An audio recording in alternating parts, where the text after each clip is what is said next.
I am grateful to the honorable members who have taken part in this discussion on the demand for land revenue department and made useful suggestions. I think you will agree that many subjects have been covered in the course of the discussion.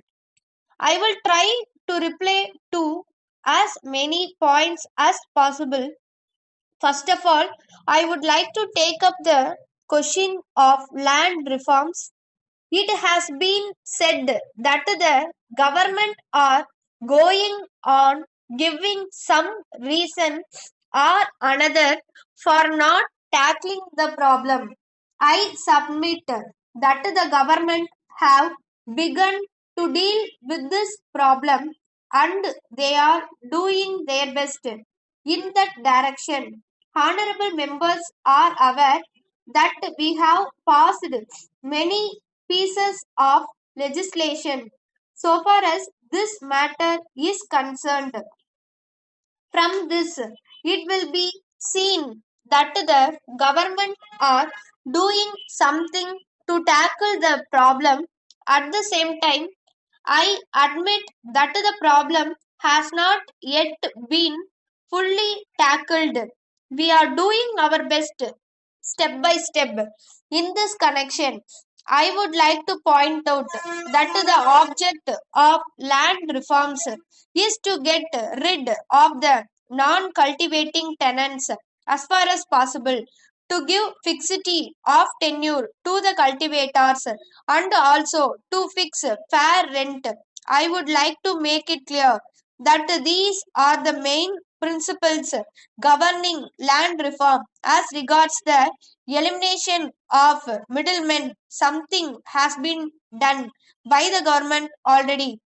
So far as fixity of tenure is concerned, we are aware that there must be some fixity of tenure of the cultivating tenants so that they may take interest in the land and produce more. For this purpose, we may take, for instance, a tenant living in a house.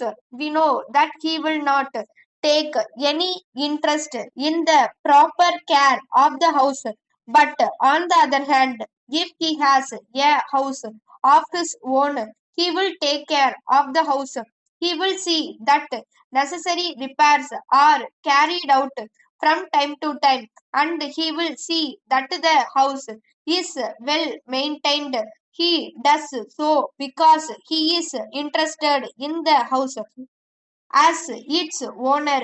In the same way, in the case of these lands also, if the tenant has some fixity of tenure, it is certain that he will take interest in the land because he will be sure that the increased produce will come to him and not go to the landlord.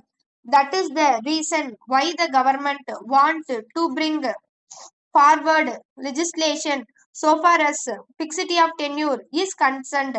As regards fixation of fair rent, it may be made clear that the government also want that the riots should be able to get fair and reasonable rent. When fair rent is fixed, I am sure standard of living of the people will also be raised. For this point of view, also, we think that the fixation of the rent is necessary. Then there was a good deal of criticism about the revenue administration. There is no doubt that there may be some defects here and there, that nothing should be done to remedy the defects. I do realize that we must tone up the administration, but at the same time, I would plead that we require time for this purpose. We are taking steps in that direction. The Revenue Reorganization Committee has submitted its report. As soon as the report is examined fully, steps to tone up the administration will be taken by the government. Letter from Giri and Sons, Madurai to Messrs. Damodaran and Company, Chennai. Dear sirs, we are much obliged to you for the prompt consignment of the goods that we asked for. But opening the consignment, we are surprised to find that there are also some vessels in it which we did not ask for. We think that they are intended for some other customer of yours and that they were sent to us by some mistake. We shall be glad to forward them to the proper person if you are kind enough to let us know address as early as possible, or if you so desire, we shall send them back to you. We await your instruction in regard to this matter. We enclose a check towards the cost of the consignment and sent by you. We shall be thankful if you acknowledge receipt of it immediately. We take the opportunity to inform you that we are in need of some more goods and we shall send an order for them as soon as possible. At present, we require some gas stove and electric automatic coffee filters, which are in great demand here. If you will be able to supply them and if you also quote their prices, we shall let you know the exact quantity of the goods that you require. We hope you will send the information at an early date. We await your reply. Yours faithfully.